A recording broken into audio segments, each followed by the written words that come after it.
தமிழ் நிலப்பரப்பில் இருந்துதான் இரும்பு காலம் தொடங்கியது. தமிழக முதலமைச்சர் மு.க.ஸ்டாலின் அறிவிப்பு. இந்தியாவின் வரலாறு இனி தமிழ் நிலத்தில் இருந்துதான் எழுதப்பட வேண்டும். அதனை மெய்ப்பிக்கும் ஆய்வுகளை தமிழ்நாடு தொல்லியல் துறை தொடர்ச்சியாக செய்து வருகிறது. தமிழ்நாட்டில் நகர நாகரிகமும் எழுத்தறிவும் கிமு 6ஆம் நூற்றாண்டில் தொடங்கியது என்பதை கீழடி அகழாய்வு முடிவுகள் நிறுவியுள்ளன. பொருந்தை ஆற்றங்கரையில் 3200 ஆண்டுகளுக்கு முன்னர் வேளாண் பயிர்த்தொழில் நெல் பயிரிடப்பட்டுள்ளது என்பதை சிவகலை அகழாய்வு முடிவு வெளிப்படுத்தியது. இதற்கு முன்னர் தமிழ்நாட்டில் இரும்பின் அறிமுகம் 1200 ஆண்டுகளுக்கு முன்பே இருந்ததை கிருஷ்ணகிரி மாவட்டம் மயிலாடும் பாறை அகழாய்வின் மூலம் தமிழ்நாடு சட்டமன்றத்தின் வாயிலாக நான் உலகிற்கு அறிவித்திருக்கிறேன்.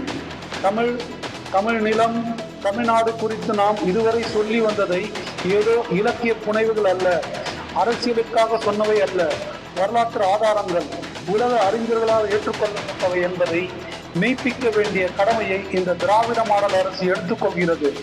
இவ்வாறு அவர் கூறினார். இதை உங்கள் நண்பர்கள் அனைவருக்கும் பகிருங்கள்.